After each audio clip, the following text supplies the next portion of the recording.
Shut up and sit down.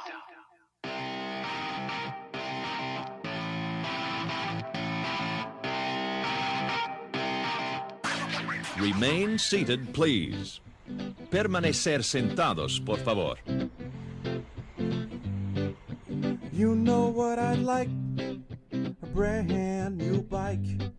Of course, there's some other things I'd like to have, but I'd sure like a brand new bike. What's up, guys? I'm Matt LeGrand. I'm a singer-songwriter. I'm a rock climber. I'm a Lord of the Rings fanatic. And I'm a YouTube superstar. A new analysis published in the British Medical Journal finds that men are idiots. Yep, we're idiots. You may or may not be listening to the Dialed Podcast with Matt LeGrand, Evan Price, Lance Hepler, and Jake Von During. If you like the show, enjoy it. If not, I think you actually listened to the move with some other guy named Lance. I would have something to eat just before I go to sleep. You know what I'd like? A brand new bike. Of course, there's some other things I'd like to have, but I'd sure like a brand new bike. Wake me when the show starts. It's already been on a while. Wake me when it's over. Hi, and welcome back to the Dial Podcast. I am Jake Von During, and I'm here with Lance Hepler. Lance Romance, right here for you. For your entertainment. For your entertainment. What's up, lady and wait, you have to say, this is Matt here. Sometimes. We've done that a couple times. Do I just jump the gun sometimes? This is new where I introduce you, so Okay. we'll try this for the first time. Sitting to his right, Matt LeGrand. What's up, ladies and gentlemen of the internet? You guys are looking fantastic. Thank you. What number podcast is this? You'd think we'd have it figured out by now. 170. Wow. Have we done 170 of these? That's a lot. 170 is a lot. That's a lot. We have yet to miss a week, and by that I mean Jake has yet to miss a week. That's correct. Jake's the only one that he has does all not the work. missed a week. He does all the work. He does all the work. Podcast. Yeah. So We should kick me off for an episode and let you guys just have we should have full talk behind your Full- back it- that about would be you. fantastic. It would suck. At least Lance knows where all the chords go now. I know where the chords go, Mac- kind of. Can do the camera work and the art stuff. Yeah. Maybe we'll do that. We'll just have Evan sit in here. Evan's here for his good looks. Yeah, we have no Evan. Wah, wah, Yeah, wah. no Well, Evan today, but he might show Yet. up. Might show up. Yet. So we'll see if he actually There's a shows up. chance. So you say there's a He's chance. telling us there's a chance. Right on.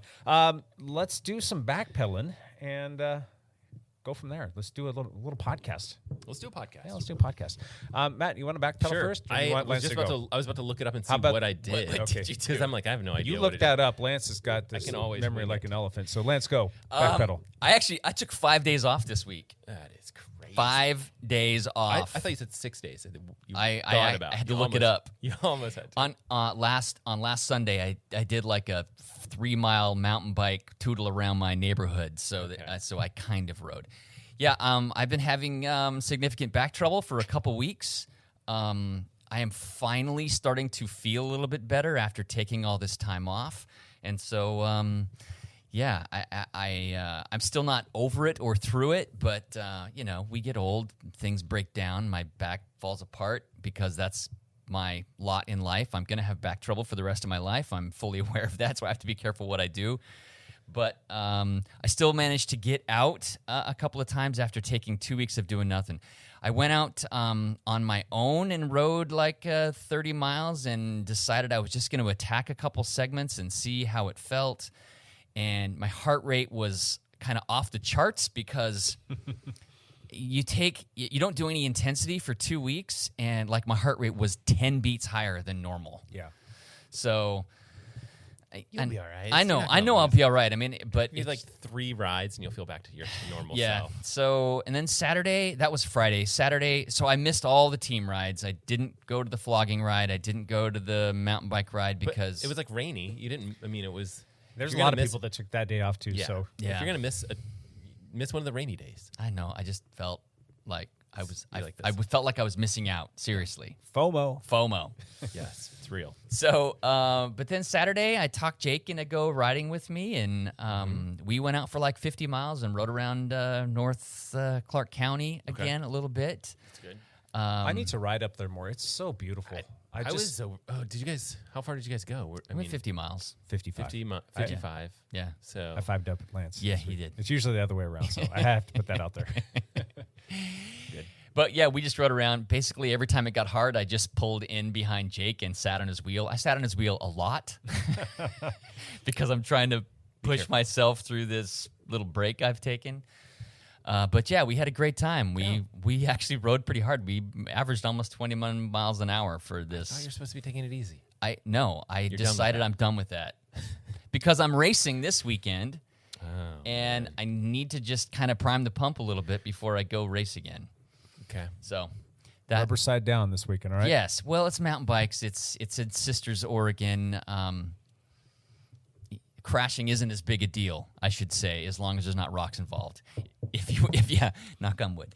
If you wash out on a corner, it's just like dusty, cinder, sandy stuff, and that's usually not that big of a deal. So we did that, and then Jake and I went out on gravel bikes yesterday and rode in the rain in gravel bikes. And you guys chose the rainiest part of the day. We did. For sure. Because it was like gorgeous after, gorgeous before. Yes. Yeah. Sounds about right. But it was the window that we had to ride together, and we would rather ride together outside than separately because strength in numbers and blah blah blah. More fun. Yeah. And we were cruising along the old Harris Trail, and we ran up on who? Mr. Matt LeGrand. Mr. Matt LeGrand out for a jog. Which is, I was going to say the same thing in my back pedal. Clearly the top thing for my training week was seeing you guys on the trail. Easily by far. You were jamming. Like, we caught up to you. We were like, years long, but did we change your pace a little bit? So when you guys caught me, I started talking to you and we slowed down the pace or whatever to 10-minute pace. And then you said something like, do you want us to pick up the pace or something? We're slowing you down. And I was like, all right, well, we picked up the pace. And then I was like, I think we're going pretty fast. And I was like, we're probably going, 7:30s or something like that. I went back and looked at it. It was like 6:34 that we dropped down the pace to. And I was like, oh, that's good for me. Which like I said, it was really nice to see you guys on the trail. Sorry I didn't have the right bike. I was just on foot. You were on foot. It was lovely. It was fantastic to see you. Yes. So it's almost like I got to ride with you guys this week. Right. Fun, yeah. Sort of. So. Anything else you want to backpedal for us? I'm done. I think Lance is done. He segued nicely into yes. Singing, So highlight was definitely the trail run. I ran 7 miles, which is the longest I've run in a year probably. How are you feeling today? I feel fine. My quads are actually still sore from cycling on Saturday. My Achilles is fine, but all of those runs just kind of aren't great. Like I don't feel like my Achilles can just go forever. It just kind of slowly gets aggravated. But it's, when you haven't run long in a long time or biked long, when you get out there, you're like, oh, this is fantastic. I don't care about the pace or the distance or the whatever. You're just happy to be able to do anything. And so that was definitely the case, yesterday. And I actually did run a couple of times. I'm trying to do a lot of shorter little runs during the week, like 2-mile runs or whatever. So I did a couple of those this week and then the 7-miler, which if any one of our listeners is runners, they know it's not a lot of mileage. It's not a lot of training, but it's still super enjoyable to be out there. Sure. After having quite a bit of downtime and low mileage over the past pandemic. Yeah. Not the past year, just past the pandemic. Whole pandemic. I biked on Zwift a couple times. I don't know. I don't kind of over it right now. Well, I don't love Zwift. You want to be outside. I love biking outside. I did bike the new Zwift course. Oh yeah, how's that? Something island. I don't know. Makuru. I don't know, something like anyway. that. Just same thing, different letters kind of thing with Zwift, just different. I find myself I actually think it's a great course. I think it's beautiful. I look at Zwift for a little while and I'm like, wow, this is great and beautiful. But if I'm not really doing a workout or a group ride, then I just I'm looking at all the beauty on Zwift and I'm like, drift towards watching, something on the TV. Yeah. And then I'm like, might as well not even have Zwift. I mean, it's basically like I'm using Zwift as a bike computer to just record the easy ride. I can identify with that. Yeah. Right. And so else, not I was like, attention. ooh, this is cool. And then I was like, oh, whatever, I'm on the bike trainer. And I just, I will, I am very excited that they have a new world. I imagine that when we start doing team rides in this winter, we'll have an additional world to check out, which is just nice. And I think it'll be excellent. They're going to expand it. It's basically they're taking that particular world, and they're going to treat it kind of like they do Watopia, and where they're kind of like spread out and be able to have different courses and just really have a lot of room to grow that area. And so it's going to be great. Huh. So Do you think that it will be as expansive as Watopia? Do you think they'll attach Watopia to it? No, I don't think they will, but I think that their plan is to make it like another Watopia where you have lots of different spots and Choices, things like that. yeah. So right now it's really seems very small to me. I don't know if you guys got the chance to write it. No. Which you like we're right outside. It's Confession. summertime. I canceled my subscription like Good for you. 2 months ago. Well, it's expensive. Isn't it $15 a It's not expensive. I just wasn't using it at all. And Yeah, then you're right outside. my credit card got hacked that was tied to that. That's and great. so I had to get a new credit card. And that's when you realize how many things you're Right, like, subscribed to, and you're like, no. no. I haven't re-upped the Zwift yet. Yeah. Yeah. Well, honestly, it would make sense for people to do at least 3 or 4 months off during the summer, right? Yeah. Like, So that's kind of what I'm going to be doing next month as well, just canceling it. Not that I don't like Zwift. I think it's fine and all, but I don't have a need for it. I can use what's the other one? RGV or RG? RGV. Yeah. Yeah. So I can use that for free. Yeah. And for what I'm doing right now, it's just recovery rides or just active recovery or Zone 1, 2 stuff. And I can just plug in that on the computer and just say, stick at this. Yeah. Or I can use Wahoo and do that. or you can use your computer Exactly. I'm not- and then just watch a video. I'm not doing any racing. I'm not doing any structured rides. I'm not doing any training when I'm using that. I'm only using it a couple times a week. Right. That's probably what I'm going to do until we get picked up with it in the winter time. Yeah. So Zwift used to have this thing where they would have you like locked in at a lower price. I think it was like $10 or $12. Yeah, that changed. And that changed. Yeah. They bumped us to the normal price. Yeah. So now I have no reason So to cancel for 6 months is you're not really losing anything if you're So canceling. might as well. Yeah. And it's a good I opportunity think to that's try the other reason why things. they jumped their prices up was to offset for the summer months when people were canceling their card. Yeah. So that they can kind of have well, it's still expensive. I mean, Yeah. Well, I'm with you guys. I think had they not done that, had I been like, oh, if I cancel, I'd lose my grandfathered in price. Yeah. I would, pay for the whole summer. Yeah. And just maybe ride it once a week or whatever. yeah, it'd be nice if they charged you $15 a month or gave you the option of doing maybe like 120 for the year. Yeah, and they then should lock do that. people in for the year. Because I think on the whole, you'll end up making more money. They 'Cause probably have. after your people cancel from May summer. through October. Well, or and something. every time someone cancels, they may never come back. True. So that's the big thing is like, I'm coming back. you will. Yeah, I will definitely come back because Well, unless something bigger and better comes down the pipeline. Right. But you know, But the chance of something overtaking Zwift Seems very low. seems very low. Yeah. that RGV has some potential and promise, but it's still quite a bit a ways behind Zwift in terms of like the UI is kind of a little janky. Right. So anyway, So I think I might follow you guys' lead and just kind of say like maybe next month cancel it because the weather's going to get even better here and a lot of those rides I'm just like cruising easy, like this is just an excuse to get on the bike for a little bit. And you've got the Wahoo app that can easily do what you're trying to do, and I don't like to stare at the screen. I don't even use the pacer bots on there because I'm like that's kind of like just falsely inflating what I'm actually doing in terms of like the mileage. And I know that if I go in there and just ride by myself, it's a little bit more accurate. I know how hard I'm going, and if I finish with a 17 or 18 mile an hour average, that's about right, as opposed to jumping with the pacer bots and I'm doing a recovery ride but I'm riding at 25 miles an hour. That's just inflating numbers. I don't need to do that. So and every single one of our bike computers will control the bike trainer. Exactly. Yeah. It's super easy. Yep. Yeah. There's so many options. Cool. Anything else, Matt?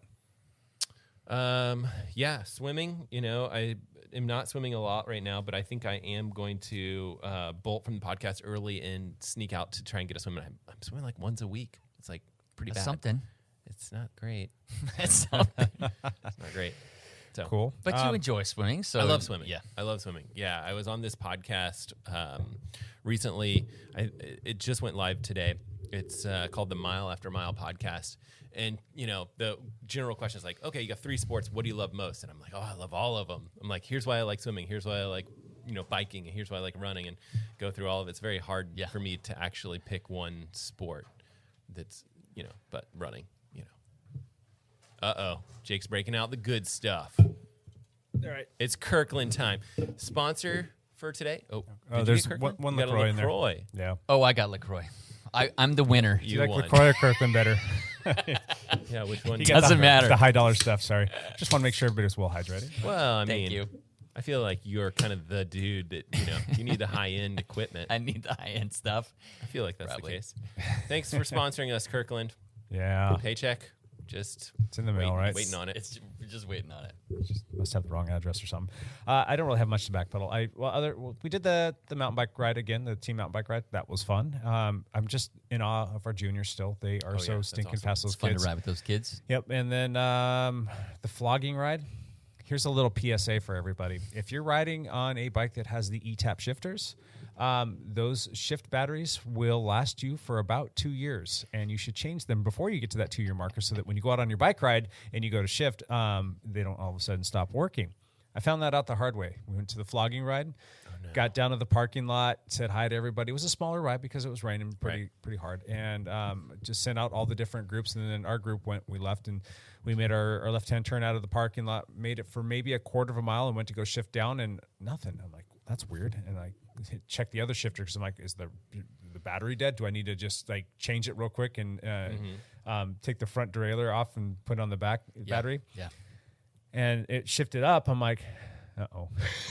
I'm like, started doing math in my head. I'm like, my battery, that CR2032 in the shifter died. And it was about 25 or 26 months old. It was done. And I think that's one of the items that will show you. It'll show on the app, right? Like, have you looked at that?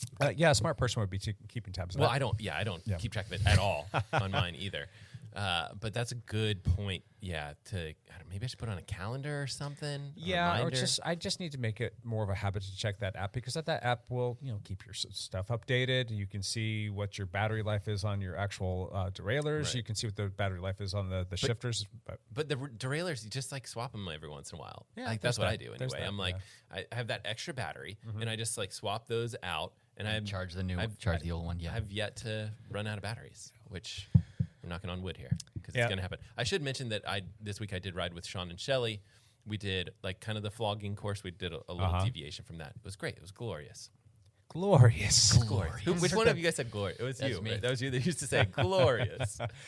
So yeah, I was in my big ring because you need both shifters to. I think that's a better place for you to be. Yeah, but you need both shifters to shift down, and it was only the left shifter working, so I was in the big ring and the big cog. I'm spinning, and I watched the group ride away. And I'm like, bye guys. I don't think none of them even noticed that I fell off the back, and then I got a text like halfway through, like, "Where'd you go? You okay?" Yeah, it was kind of funny, but so you can only shift that direction, so you're going up and up and up. Until it stopped. Yeah, and I was too lazy to stop to shift down to the small ring, so I just went to big ring, big cog, and pedaled back up our 450-foot climb to the top of the hill. If you go back there and press the button, it would have worked, right? No, it was it's not it's the front derailleur that I needed to shift. I could have reached down, just pushed the button on the front derailleur to shift down to the small cog, right? But I was just kind of like, challenge accepted. You're done. Yeah. So climbing up Blackmist Lane where Matt and I live, it's a pretty steep, long climb. You did that in the big ring?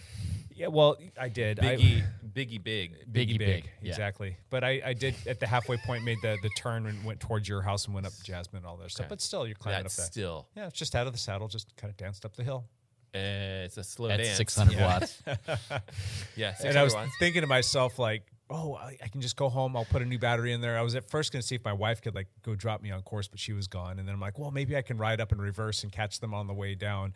And I got home and I went to go find my CR2032s where I keep them in the junk drawer that my youngest daughter, who has all of a sudden taken a hankering to organizing the entire house, like she completely cleaned and organized to a T, like perfectly our pantry. And then she went and did the junk drawer, and then she went and did this closet where we store all the stuff. I'm like, what's getting into you? What are you doing? She's like, I don't know. I just like doing this. I'm like, all right, that's kind of cool. But awesome. I went to go find my batteries, nowhere to be found. So by the time, you know what you should have done is come by my house, and I should just show you where those are. Sure. Like I should have had, we should have had this stuff known because it's a little less steep, and then you're like not getting all the way up to your place. Yeah, well, it is what it is. But I just ended up jumping on freaking Zwift for the hour and change and moving on. So Lance already talked about a ride this weekend. That was fun, and here we are. Another you guys week. Are getting some good rides in. Decent, yeah. I finished with just shy of 11 hours, which wasn't too bad. Lance still got in, 7 hours? Is that what you said? It was almost 8. Almost 8? Because after I left you yesterday, I fiddled around for like an hour and a half. Oh, jeez. You still got more I think you still have more exercise total than my triathlon workouts for the week, even though this is like your off week. But It was only Jake, 3 you're days. getting in shape, I think. I feel like you're... Oh, my gosh. Have like you ridden with him lately? You may need to race at some point because you're fit.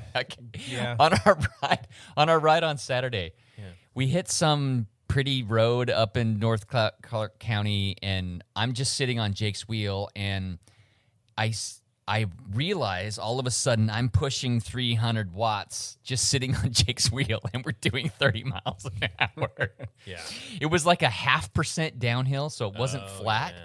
But Jake was like, ooh, this feels good. I'm just going to go. And I'm like, oh, I guess I'm going to sit on his wheel as hard as I can. And yeah, because he's very strong at the moment. Yeah. We'll see. We'll see. No races on the calendar? Not yet. I don't... You got to figure Full some stuff disclosure, my shoulder still sucks. Yeah. But the mountain bike stuff I've been doing and the work that I've been doing at home is making it feel not as sucky. Still sucks, just not quite as sucky. So I think that the timing's just going to be a little off, though, for being able to do any mountain bike racing. Yeah. Road racing, I think we might see maybe possibly sometime later this summer, which the timing might be good there too. Some road stuff here pop up on the calendar. There's Baker City that's coming. I won't be able to do that because I've got a father-son weekend scheduled that weekend for... Mount Tabor starts next week. There's that too. So, and that would... Yeah, that would be a possibility. And those are 30-minute races or 40-minute races. But if my shoulder... God, I just don't know if I should do cyclocross, though. Like, if it's a dry thing, I think I might come out and try a cyclocross race. If it's wet, I'm going to pass. I can't go down. I just can't support myself falling down. So that's just going to be ugly times. So we'll see. The answer to your question is we'll see. Stay tuned. Yeah. I've been saying that for like 2 or 3 years now. I think that's a good answer. You can, it's let us know. It's been just such a long, stinking process. Yeah. And it's just annoying, but it is what it is. Difficult. Yep. Able to go out and ride bikes. That's the fun part, though. So just stay within my abilities and recover accordingly, and all's good. I'll happily sit on your wheel anytime you want to go ride.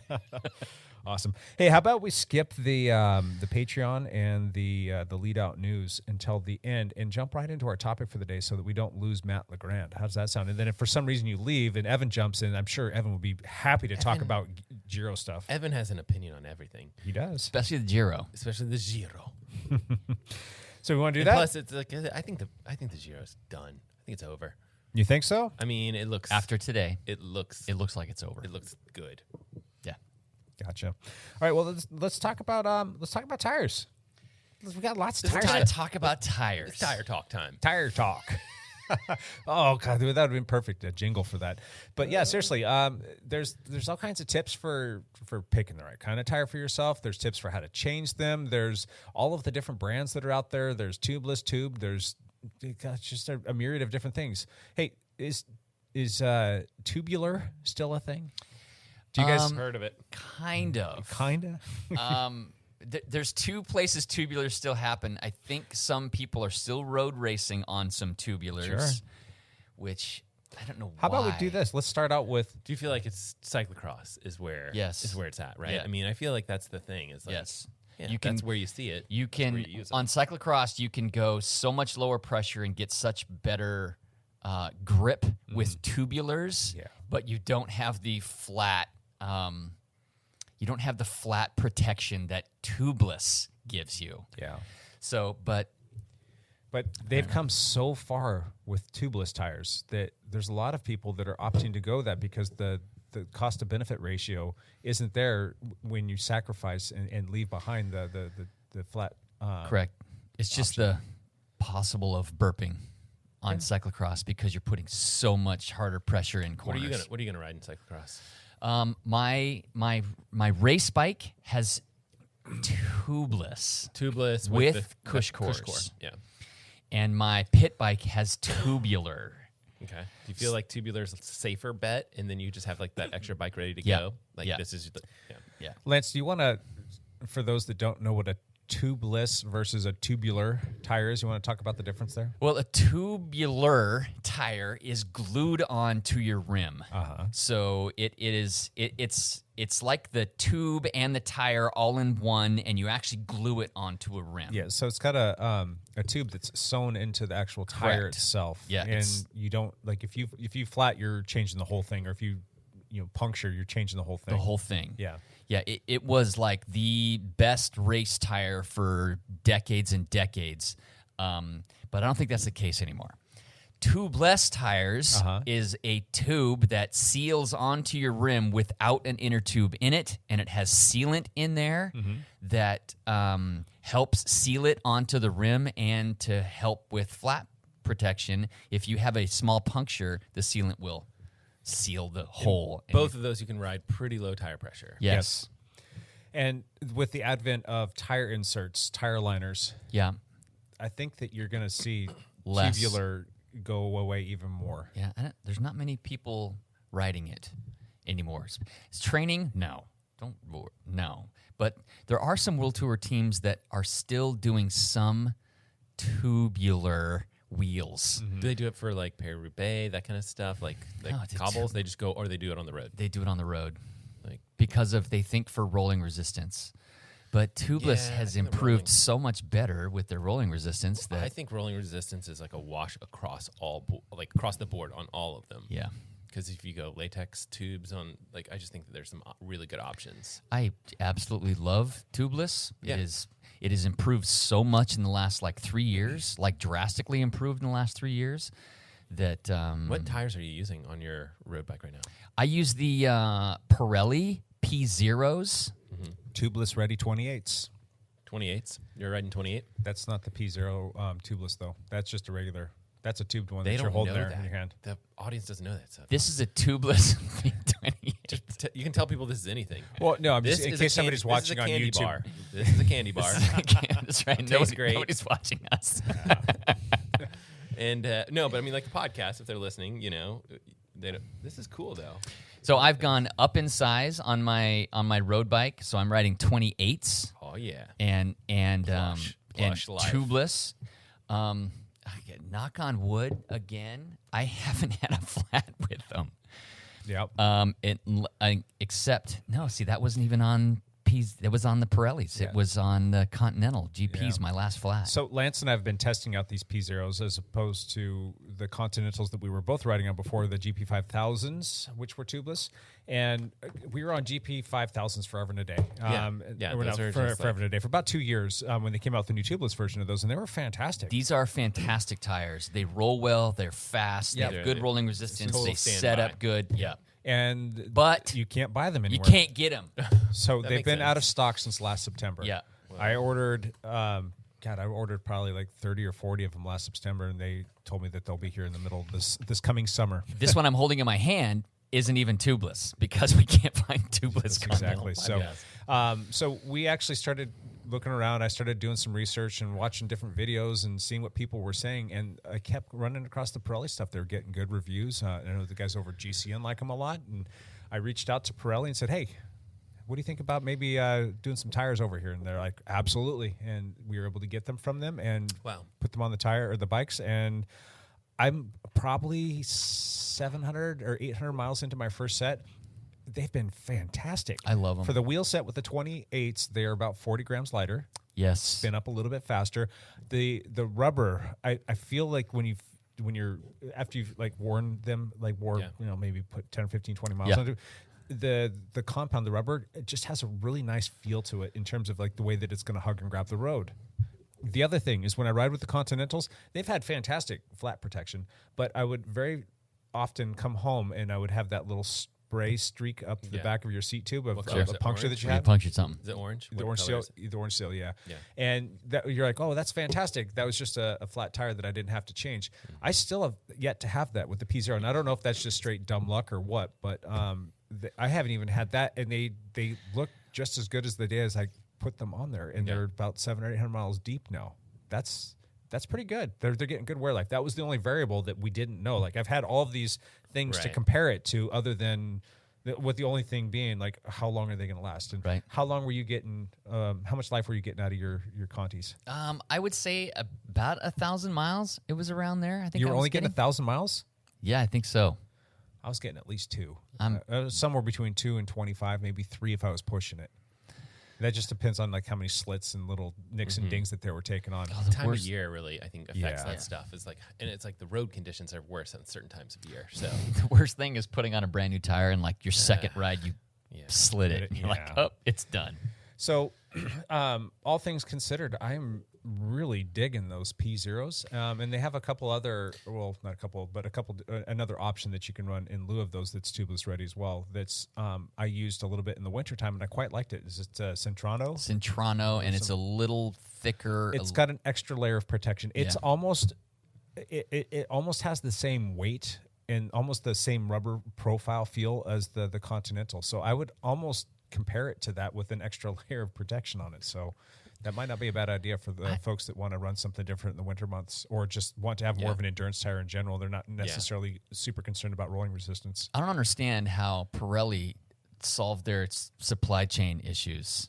I mean, why are they so available and nothing else is? Because they were gearing up for a big things are different blitz? I think those are made in France, if I'm not mistaken. Things are different in France than they are in Germany, maybe? I don't know. I just don't know. I don't understand either. Oh, I mean, Continental, I think, is the big manufacturer. That's the big one. That's the Apex tire brand. And I think Pirelli is somewhat new coming back into the bike scene. They do all of their auto tires, which they do a fantastic job with. But the bike scene, they're somewhat new into this arena. So maybe it's just for lack of people knowing. Yeah, could be. So now let me ask you guys this. You guys both are on 28s, is that right? Correct. Yes. I'm still on 25s. What? I assume that you changed your tire pressure. Because here's the thing, tire pressure is funny. Like cyclocross is like course dependent. Everything like mountain bike probably also like course dependent. Or you may just kind of like a standard mountain bike have tire pressure that you kind of use. No, it's very course dependent. For the road though, you guys kind of probably aim for something similar. I don't think you probably change it based on conditions, do you? No. I might take a couple PSI out if it's really wet, just to get a little bit more surface area. Yeah. What's your with 28s? What do you aim for? So far, what I've found is Pirelli gives you like their recommended PSI levels for their tires on the inside. Based on my weight, it's saying 80 PSI. And 80. Okay. And I've kind of found that I like that for the rear. I'm just a touch less on the front. I usually am like 77, 78. You just want more grip. A little bit, yeah.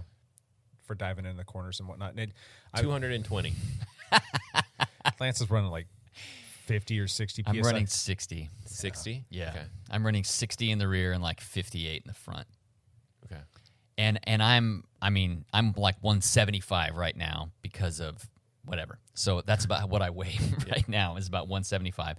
And it just, I don't feel like it's too low at all. It feels fast. It still grips. Feels fast, It's just a plusher ride. Yep. It just makes me, it's more comfortable.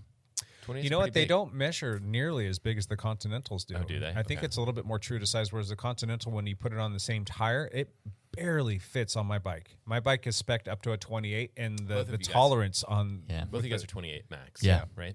The tolerance on my my team machine, when I have that 20 on there, there's like no room for error. Like if you get like a slight little wobble to your wheel or it comes out of true, you're touching. And Lance has been there before. I have done that with the rubbed the spot on my frame. Yep. With the Pirellis, it fits there like perfectly with the 28. It's just a touch bigger than the 25 from the Continental, or pretty close to that. So I should probably switch out my tires because I have those Vittoria. Yeah, you're still running tubed with those Vittorias, huh? Mm-hmm. Yep. You're not a big fan of those. No, I've had bad luck with Vittoria. Just in general, Vittoria has not been. I mean, I would have my thought would be go with. I probably have some Conti, but I bet you I don't have. What I want is to switch to 28s. I want that plush ride because I'm not racing. Except for the flogging ride. Yeah, and it doesn't matter. I just would prefer to just be comfortable. So I think 28s would be. We've got a whole bunch down here if you need some. Yeah. Okay. Well, I also am going to need help going tubeless as well. Yeah. So bring your bike down. The only drawback with tubeless I found is installation. they're harder to install. But once you've done it, now Jake and I have done it hundreds of times, right? Because we do it for people here at the lab. But and once you learn certain things that work and tricks, all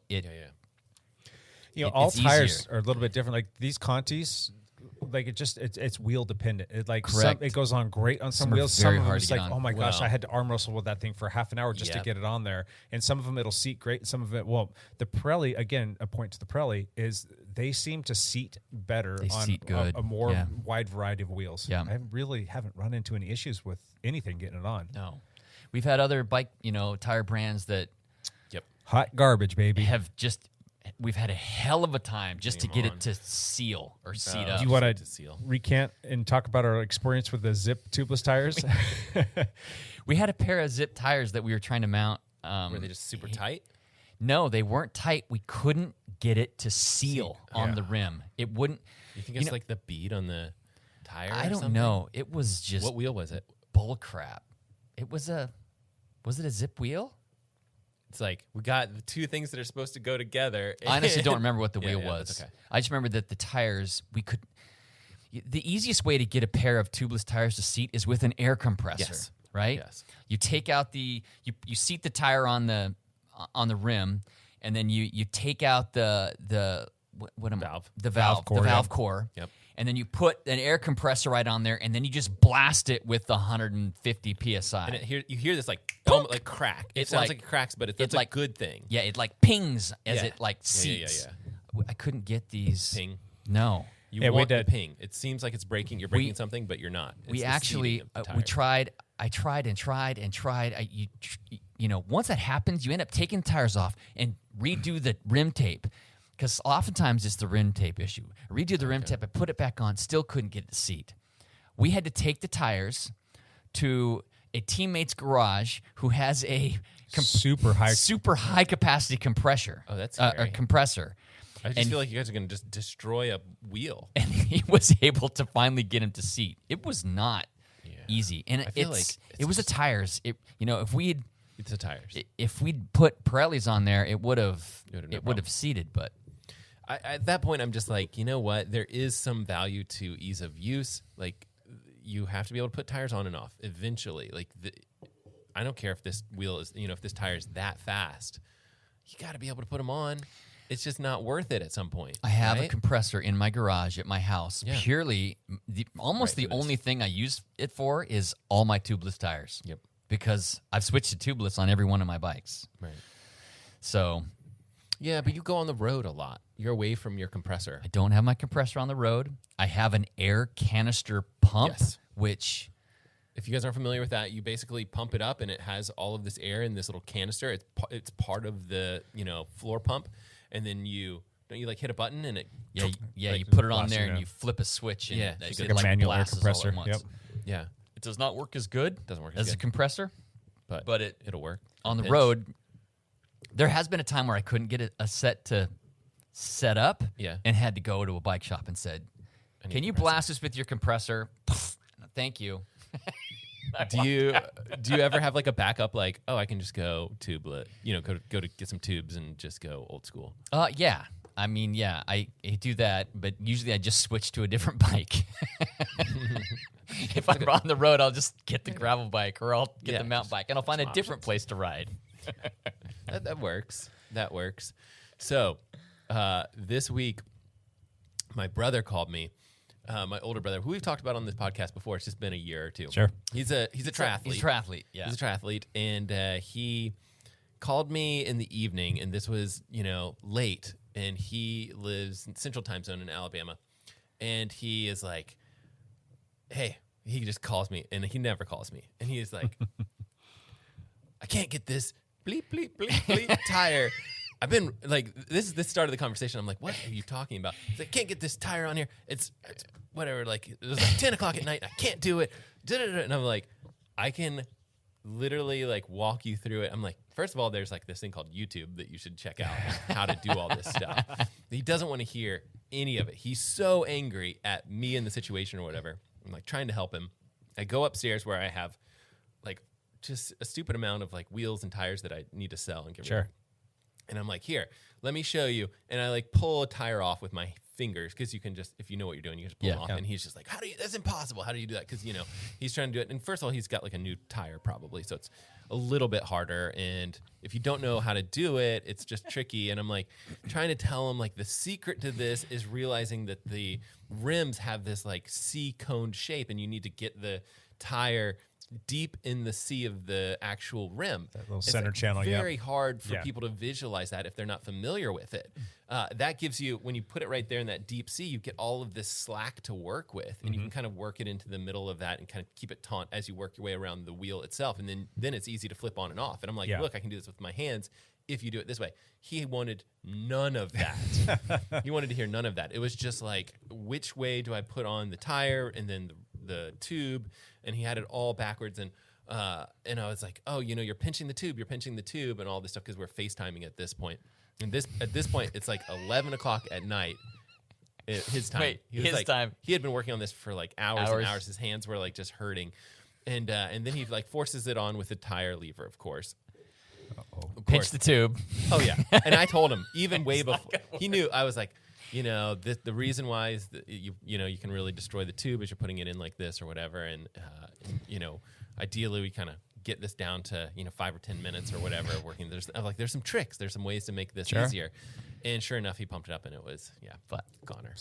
And nothing there. But then he was like, you can use a tire lever to get that, but you have to watch very closely where the tube is. And I'm not against using a tire lever, but like the whole thing is like you got to be careful at this, you know, because the way if you saw it, you would laugh because it was like the tube was like hanging out, and he was like, and it was like brake pushing surface. all this stuff. It was on the brake surface, as well. And so but I think at the end of it, he had a better concept of getting the tube in there safely, and he kind of gave up at that point. Like finally had the tire on there with the tube in there, and we kind of knew that it was probably destroyed at that point. But he was just like, at least this is on there. I can go to bed now. So that story said, that's a good story, by the way. But he had just got a brand new bike too. Like he had a new bike, and it was just like he wanted to. He was so frustrated. He was like blaming this whole new bike. He was like, I just got this new, I don't remember like how much it was, but like let's say like I just got this new $2,000 bike and it's worthless. Like that's what he's telling me, and I'm like, no, you just got to change the tire. You know, like this is a problem with all bikes. It's something that we have to do, and it's nice to have some tricks. Now you made a video. Was it 2-3 weeks ago? Probably like 5 months ago. 5 months ago? 4 or 5 months ago, This is how my life, I don't know in time. But you gave some tricks for like changing a tire. Sure, yeah.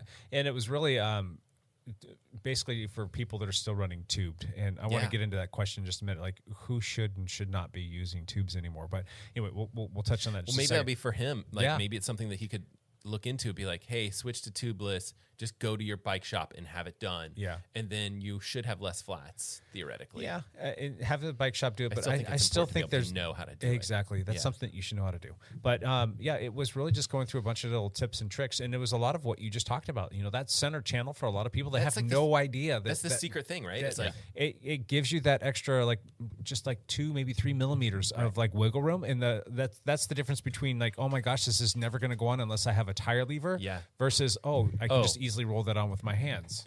So and then when you roll it on with your hands, it's better in a lot of ways because you're softer basically with the tube if you have a tube or whatever it is. And but that C section of the wheel, I think, is just such a there's just that little channel that goes right through there. This little depression. The center channel. If you're on YouTube, you can see what I'm pointing at. The center channel of this, which is great. Like, okay, great. There's the C shape to it, but what you want is the actual edges of each tire to sit way deep in that C section so that you get extra space as you get to the top. Yep. And I think that that's a very tricky concept for people to kind of recognize because they're like, no, you put the tire on and now I'm working on a different section. I'm not working on this bottom section. Yeah. You're like, no, you work on that bottom section to give you the slack at the top. Yeah, exactly. So once you kind of get your head wrapped around that, it's not a terribly difficult concept to think about as long as like that's a thing. You know, once you know that that's a thing, it makes it a lot easier for you to get the tube in there.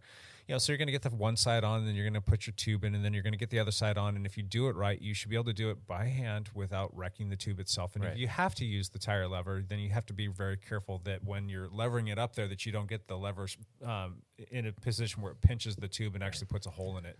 Because then you got to stop and do the whole thing over, and you just wasted anywhere from $5 to $10 on a tube, which sucks. Yeah. So that's super frustrating. Yeah. And why do we all know this? Because we've all done it. Because we've all done it. Yeah. Yeah. That's the thing is I think that, I think we all kind of learned this process over a couple years of changing tires, and it's not fun. Yeah. And then there's the whole thing of well, why do you always have the badging of the tire over the stem of the tube? And yes, it looks nice and it looks good in pictures and that's pro, but there's a functional reason for that as well. So that when you do get a flat, you actually take the tire off, and then geographically exactly where the tire is at in relation to the stem, and then you just put some air into the tube after you get the punctured tube out, put some air into it, like you can open the valve core up a little bit and blow in there, or maybe hit it with a hand pump or something like that, and then you can listen around to see where the puncture occurred, and then you can lay that again over the tire again, so that you've got a geographical area that you can reference to see if there's a thorn in there, a piece of glass, a piece of metal, so that again when you put the next tube in there and pump it up, it doesn't just automatically flat again. And why do we all know that? Because we've all done that. Well, and that's another thing that I didn't even talk to him about, because I don't know why he had a flat tire, but it could have been because he was at DEFCON 9. Yeah, he was in a no state, but he never went. Well, I think I don't know if it was a new tire or not, but he never went around and checked the tire, because there could this happened to me a couple Mondays ago on a beaches ride. We were out riding and someone had a flat tire, and I was like, let's go around and look at the tire, because it's worth it to find whatever it is. And we found some sort of little wire, and you pull it out, and you're like, had we changed it, had we put a tube in there, that's going to go flat again immediately. Yeah, so, and that's probably the number one mistake that people make, is just not checking the tire throw after a tube in there. Exactly, just it's something punctured it, and it's still not there. And stuff gets in there, embedded into the tire itself, little wires. Oh, yeah, little wires. Yeah. And I found the best trick is to take the tire, flip it inside out, and almost fold it, and then work it around, and then things kind of basically, as you come across a wire, it sticks itself out, and then pliers or something to pull it out, or your teeth, which is what I did on Monday. On the road, yeah. Someone was like, no, what are you doing? And I'm like, it's gonna work. You've really got to do a good job inspecting and just being able to know exactly where that's at, so you can narrow it down, so you're not having to spend 30 minutes. Huge. That's huge. And what you talked about is huge too, because it doesn't take much for that thing just to be embedded in the rubber, and you don't see it. The next time you hit a pothole or a rock or something like that, and it pushes that little foreign body into the tube again, and you get that flat. You're like, oh my gosh, why did I get 3 flats today? You get 3 flats in 10 miles or something, and you're like, something's, It's so we've done it. We've all been there. It's really frustrating. I would probably say that there's things that you can do when you are in a group ride that's totally chill versus hey, I need to catch back on. I might not quite inspect the tire as carefully, but 90% of the time I'm taking it easy and I don't care. And I'm like, let's take the time to look through this and, whatever. You're helping someone and you're like, might as well. What are we rushing for? Yeah.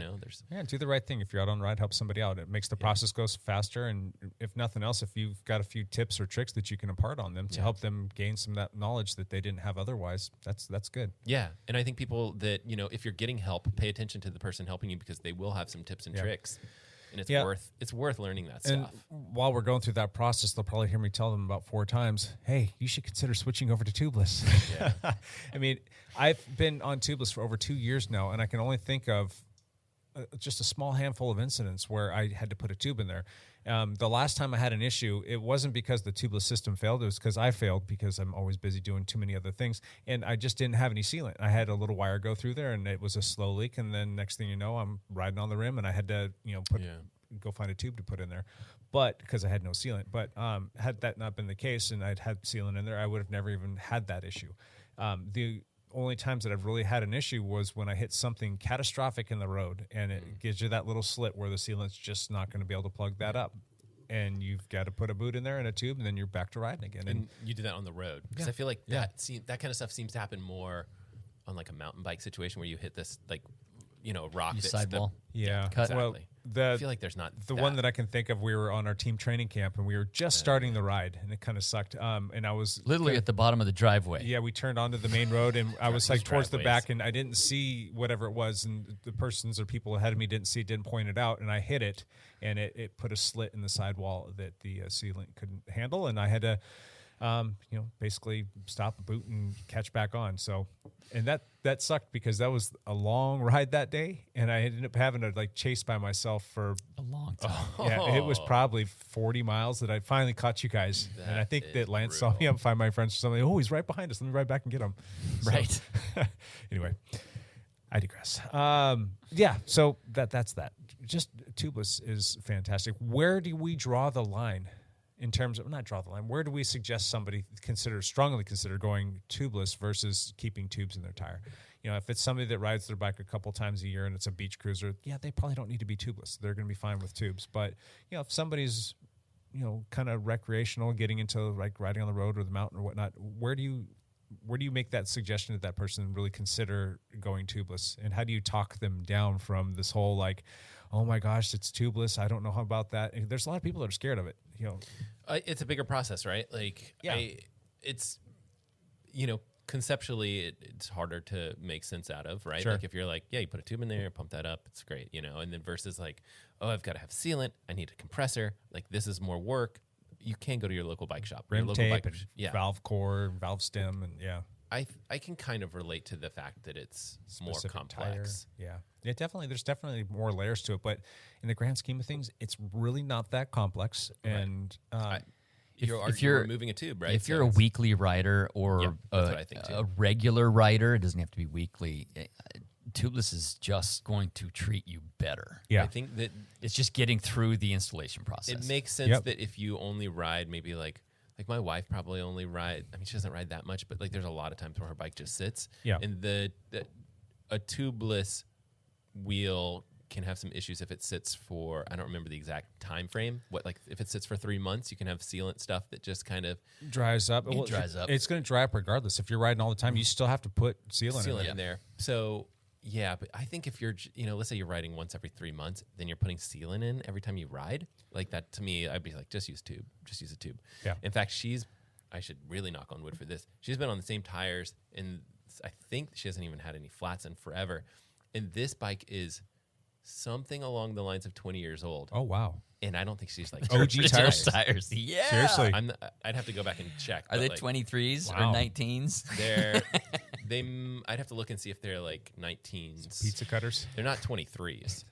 They're 22s or 19s. Remember the 23 days where you're pumping your tires up to 120 PSI? And I still think 23s are a good option for certain people for aerodynamic purposes, and I don't think that 25s are always the way to go. Most wheels now are wider, and so 25s work better. Mm-hmm.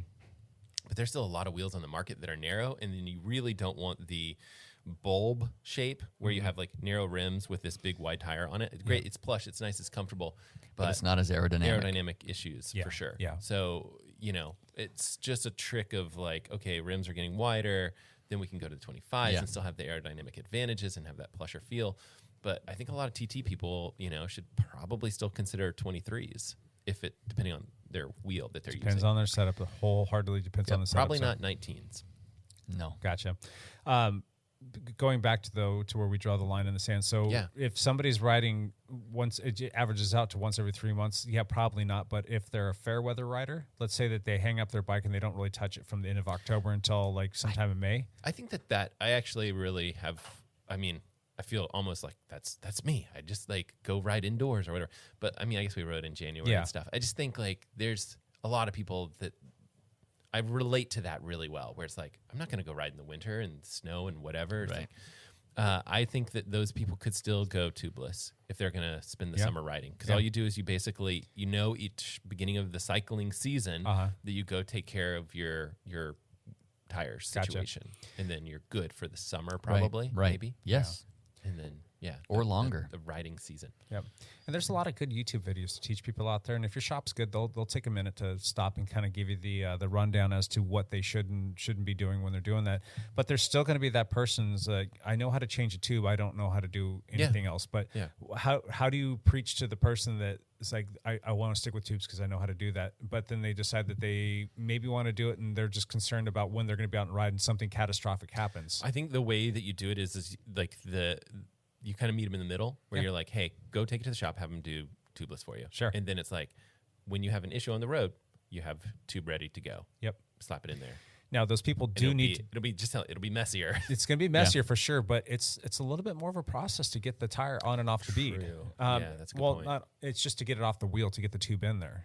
Right. So that can be a little bit of a scuttlebutt. But the same thing is like, if it was something catastrophic with their wheel, they're still going to have to take it off regardless. But just you got to teach them those little tricks. That little C channel right in the middle, it's gonna make all the difference in the world. And if you've got a good tire lever and you know the different positions, because the position you put yourself in to give yourself a mechanical advantage to be able to get that on there, Lance will tell you. Like you'll see somebody in here monkeying around with something, like I'll say, hey, you want me to come put that on for you?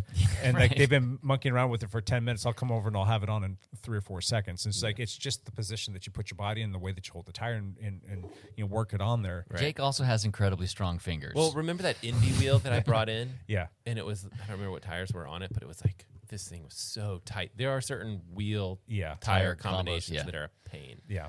And you still got it on there. But I couldn't get on. I think I spent, same thing as my older brother. I was like, I spent like stupid amount of time. Like 2 hours in the garage. So I've been there. Your MV wheels, were they hooked or hookless? Let's throw another layer of dimension in here.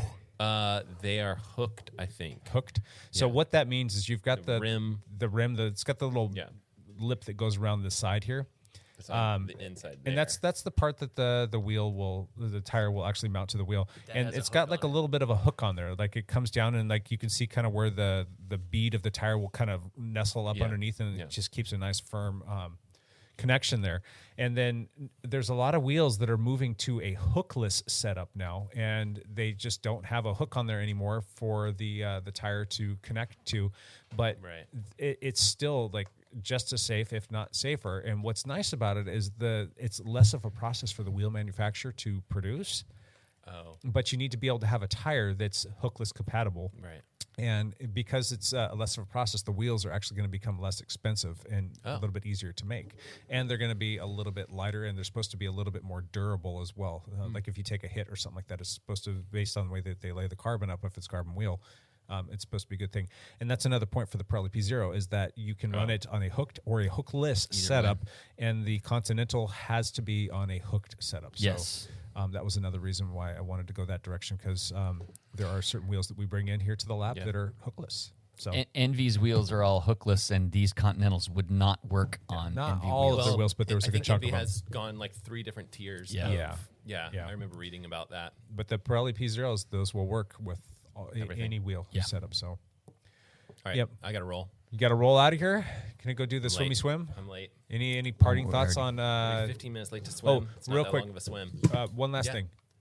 One last thing. Yeah, tell us about your upcoming video. I have a video coming up tomorrow that I can't really talk about, but you guys should top secret you should stuff. Tune in because I'm excited for that. There's some great videos coming up, a lot of gear. I'm going to try and give away as much stuff as I can, so you guys should definitely tune in and I think we can say this, that Matt's going to be running through a new product coming out tomorrow. I do. Can't say what it is. Yeah, I talk about products a lot on my channel, and so it is a new product. And our cycling friends, as well as our triathlon friends, are both going to probably enjoy said product. It fits with the channel very nicely, and it's a product that we're excited about. Exactly, and it's something that I'm excited to get out and show people. Yep. So I'd say by the time this comes out, but I guess people are watching it live. I know. We used to be able to do that. We used to be able to do that before YouTube. When you're listening, you can go back to Matt's channel. And that's youtube.com/mlegrand. Yes. Go check it out. Subscribe. Do the things. It just crossed 7,000. Did you really? Yeah. Congratulations, Matt. Like party. Yeah. Where's the party? fireworks? We need some party. Hold on. Oh, hold on. Nope. Or the laugh track. Yeah. Yep. And we'll do something big for 10,000 maybe. Nice. I don't know what we're going to do. Yep. We'll do something.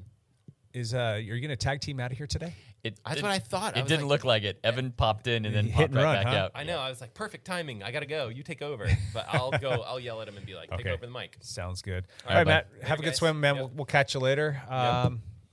What else you got, Lance? You want to talk about mountain bike tires and cyclocross tires a little bit more, like tire selection? That's a whole nother ball game. I don't know if you want to go that far. Do you want to go that far? I think that it makes sense. We can talk about it for a little bit. We got a little bit more time. Let's just talk about like how we go through making our tire choices. Like what is it that we're looking for all tires? And I'm going to start with road. And I will actually use 2 different tires throughout the course of the year. In the winter time, when it's kind of crappy out and the road conditions can be a little less than desirable, like you might see a little bit more debris out there from different parts and pieces that are hitting the road. I'll see, Matt. I actually want to run with a different tire, and the Continental has been good, but I'm going to stick with the Pirelli, and they have got that Centrano, which is got that extra layer of protection. I do not want to be changing a tire for any reason at all when it's 40 degrees and raining out. It's just miserable taking your gloves off. It hurts your hands. It's hard getting it off. It's a mess. I just don't want to deal with that. So if I can add an extra layer of protection, I'm going to do that. And I'm gonna How much? They're not that much heavier, but they are a bit heavier. They are. I believe they're pretty much in line with what the Continental GP 5000 weighs. I think I can double check that, but I'm pretty sure it's pretty close to that. So you're not taking a huge weight penalty. It's not like you went from the Continental GP 5000 to the Continental Gatorskin hard shells. There was a significant difference between those. But I'm going to jump up to that tire. And then as soon as the weather starts to look a little bit nicer, I'm going to take those off. And a couple things are going to happen. My bike's going to lighten up. The wheels are going to spin up a little bit faster. I'm going to get a little bit better grip on the road. And I'm going to have a racier tire on there. And that's going to feel really good after coming through a winter of training. So I'm gonna do that. I'm gonna be a 2-tire person for the course of the year. That's my deal. How about you? I've just stuck with the lighter tires. Sure. I will probably just do that year round. You think so? Mostly because a lot of times during the winter, you're snowbirding it, dude. I might end up in a warmer climate where I would rather have the other tire. So I'll probably just roll, especially if they're lasting 2,000 miles. I'm not going to change them that often. Gotcha. Let's talk about gravel. Gravel tires have there's a slew of different tires you can choose from, and I think that starts to boil down to what kind of gravel riding you like to do. But what kind of gravel tire do you use? And what are you choosing these days? On my BMC Urs that I'm riding, it has the WTB Rattler. Something like that, yeah. I think on it. That was the stock tire it came with. It was a stock tire it came with. I've left them on there. They're 40s. Are they 40s or 42s? I think mine are 40s. I think they might be 42s, but I don't remember. Tomato is pretty damn close. Regardless, even on like flatter, like smoother courses, I've left those 42s on there. Yeah. Just because the flat protection is just better. So the thing I'm always looking for on my gravel tires is rolling resistance. Sure. Because I'm racing these tires, I'm not just riding them, and so I'm always looking for something that has less of a knob right on the top of the more of a file tread, Correct. But something with a little bit of knobs on the edges so that it will hold corners for me. Sure. So that's what I'm always kind of looking for. Almost all gravel races, very rarely do you want something less than a 40. Yeah. Some race promoters say you should 35s are fine here or 32s are fine. I've just never done that. Dylan Johnson on a few weeks back, he was talking about the rolling resistance being better with the bigger tires, and he'd gone from a 40 to a 45, and he was actually going to be testing and looking at the idea of maybe even going up to a 50. If I'm not mistaken, or something like that. I think he said something like that, yeah. Or maybe it was a 40 to 45 that he was jumping up to. But whatever the case in point was, the research that he was doing was showing that a wider tire and a bigger tire was providing better rolling resistance. Yeah, I mean, why would you not want the wider tire if it's less rolling resistance? And he did all right this past weekend, right? He did. He did a 150-mile race and took 4th. Yes. With some heavy hitters. Yeah, behind Lawrence Temdam. I can't remember which race he was in. Was Gravel Loco or something? It was Gravel Locos. Yeah. We'll get to that. Behind Lawrence Tendam and Colin Strickland.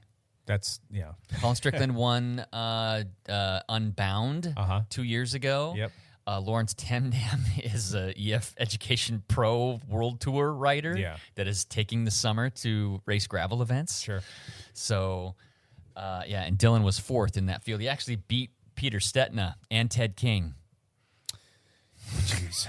Good on him, but which both had flat issues. And I'm guessing Dylan did not, because Dylan beat Peter by 13 minutes, and Peter had several flats and had to boot and tube tires. Oofed.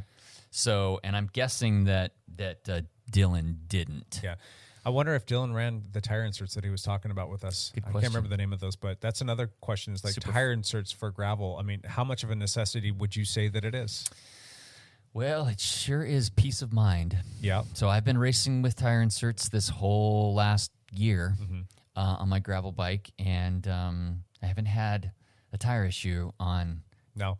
And you're running at race. A pretty low tire pressure in comparison to where you were at before, which was already relatively low. Yep. Where are you at with your tire pressure right now? If it is a muddy, rough course, I'm running like 25 and 24. Wow. If it is a pretty smooth course with half pavement, I'll run 30, 28. So, which is not that low. Yeah. But with tire inserts in there, oh my gosh. It just, the tire grabs so nice. It does. And you just, I mean, at Shasta Gravel Hugger this year, the crux of the whole race was this 1 3-mile Jeep trail section, which was nasty, ruddy, muddy, snow-covered, big rocks. And I ripped it through there because I had 42s on my bike and tire inserts, and I just had confidence to just go. And that made a difference in that race. So I'm super fond of the tire inserts. It just makes everything feel better for me. Yep. Do you think it helps keep the tire on? It lessens the likelihood of a burp? The actual design of it, part of the insert goes up the edge of the tire, and it gives a little bit more sidewall support so that you don't burp as easily. Yeah.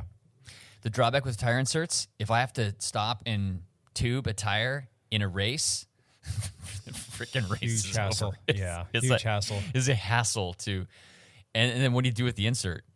You got to wear it around your chest like Rambo and your you got to wear it around your chest or chuck it in the closest garbage can, you know. And they're expensive too. That's another thing. It's like a set of Cush cores retail for about $150. Correct. That's not cheap. Nope, it's not cheap. But they do last for a long time. And the last thing with the Cush core, now I can't remember the stuff that Dylan was using, but the Cush cores are a little bit on the heavy side. They're heavier, yes. There is another couple brands out which are significantly lighter, which I can't remember the name of them. Well, I know Vittoria is is one of them. I can't remember the other one that he was talking about, though. I've got to write down some notes somewhere to call, and I just haven't gotten around to it yet, but curious. I love the inserts. Gotcha. I will always have them on my gravel and mountain bikes. So when these WTP tires wear out, what are you going to roll next? I've had really good luck with the Schwalbe ones and with the what's the other one? Dolly MXOs. Yes, the Maxxis Ramblers. Yeah, and the Maxxis Ramblers. Yep. Those have been great great tires for gravel. And they've improved them in the last couple years as well. But, oh, my gosh, there's so many tires out there. They really are course dependent. Tires are a lot more course dependent in gravel races. I had those WTBs that you have on there. Were the Rattlers? Is that what they're called? I think so. I think that's what they're called. I had those on there, and I actually quite liked those for a while. They worked really, really well until they didn't. I got a couple tire slits in them, and just they failed on me. So I tossed those. I'm like, I'm going to try something new. And I ran with the next one was the Continental Terra Speed. I adored those tires, and they lasted way longer than I anticipated. I can remember thinking, like, all right, I'm going to have to change these at the end of the summer because they're just a full, like, file tread kind of deal. And I was thinking as soon as, the leaves started to fall and it started to get wet and muddy and whatnot, that they were just going to start breaking loose. They just didn't. Yeah. And the only reason why I changed them out is because they were, like, done. Like, there was literally nothing left on them. And so I switched over to the Pirelli gravel tire, the Cinturonos. I like them and I don't like them. For the hard pack stuff and for riding when you're on the road, I do not like them at all. They don't corner very well on the road. They do not corner well on the road at all. Yeah.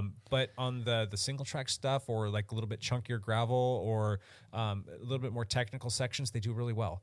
And they have really good rolling resistance. So you kind of have to be course dependent on whether or not you're going to use those. If it's the right course, I think they're going to do fantastic. If you're going to be on a course that's going to have some really hard packed gravel or some roads that you're going to have to ride on, I would not suggest those tires. Yeah. That's just my 2 cents.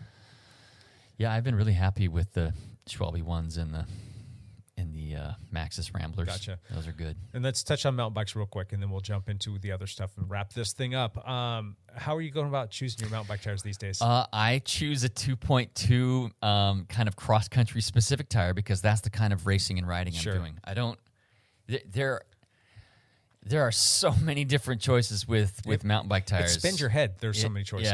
Yeah. Especially – downhill tires and trail tires are very different than cross-country tires. Yeah. I want a tire that will spin up quickly and that has good rolling resistance, but can still grip in soft corners. Yeah. And so, Pirelli came out with a couple different ones that I have loved, and I've been racing those this whole season. That's what I've been racing. Is that Scorpion? Is that what they are? I think Scorpion. There's like an M and there's an H, and one has a little bit bigger. S and, and the M would be like a medium compact, medium pack. A hard pack would be the H, and the S would be the soft. So they've got different tire choices, and that's the tough part. Is like with mountain biking, it's like it's really dependent upon what you're doing. So you almost have to have a tire based on what kind of riding you're going to be doing. Now, if you live in an area and you ride the same stuff pretty consistently and you don't really venture outside of that zone, then that makes life easy. But for somebody like you, you're all over the place. You could be in Moab one weekend, or you could be up in like some Pacific Northwest, like sloppy, single track trail the next weekend. And then Washington, Oregon, trail conditions are very different than Central Oregon or Utah. Yeah. So how do you pick a tire? Because you're not the type of person that's going to put a tire on for every single kind of ride that you're going to be doing. You're not going to have multiple tire or wheel sets that you're going to be changing up based on. I have not done that. So no. Do you just kind of find something that's like kind of in the middle and does everything okay, and not necessarily one thing that does what you're doing that day exceptionally well? No. I pick a tire that I think is going to be the fastest race tire for me. Just all around? All around. But you're going to be doing a race like you'll do the Coast Hills Classic is going to be wildly different than the Sister Stampede. Correct. Sister Stampede will have soft, blown out corners, and Coast Hills Classic will be muddy, nasty stuff. Yeah. I don't know. I'm going to be on the wrong tire for one of those races. Gotcha. So a little tip there too is if you've got some friends that have been riding for a long time, or there's people that ride where you live all the time and they've got some really fast times, don't be afraid to say, hey, what tire are you riding? Yeah. Or if you've got friends that are like ex-motocrossers that are now doing a lot of mountain biking stuff, that's where I get a lot of my knowledge from, is from talking to people that we know on our team that are like the motocross guys that really know like touch and feel, and they'll start to explain the little nuances to you that maybe you didn't think about or maybe you haven't tried yet. And they'll explain to you how that tire is going to perform and where it bites and where it gives. That actually has been very helpful for me. One of the things I learned from motocross racers is my front tire, I have a little bit bigger side knob than my rear tire. I actually don't run the same tires front and rear. Yeah. I have more grip on my front tire so that my wheel will hold in corners. Yeah. My front wheel will hold in corners. Generally, you don't lose grip in your rear wheel. You lose it in the front and wash out. Yep. Yeah. Now, here's another thing that I have discovered that really has changed the way that I look at tires. And this is something that I should have known for a long time. Like I've known, but I haven't experienced it.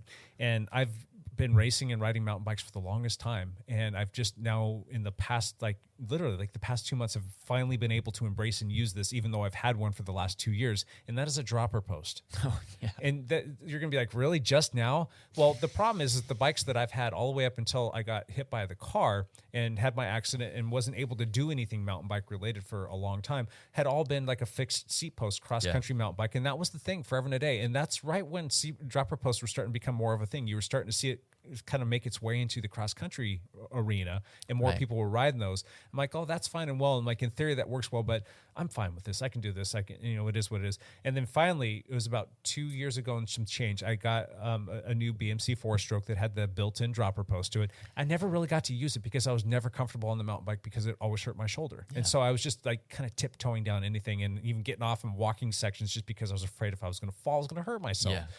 Well, fast forward to about a month and a half ago, I've got my current 4-stroke. It's got the dropper post on there. I'm like, you know what? I'm going to try this. I'm going to try a bunch of different things. I'm going to try to get back on the bike to see if I can acclimate my shoulder. I'm going to try to use some of these other things that I know in theory should help me out. Getting that dropper post down so I can drop my body weight down and get some of that pressure off my shoulder is something that I wanted to try.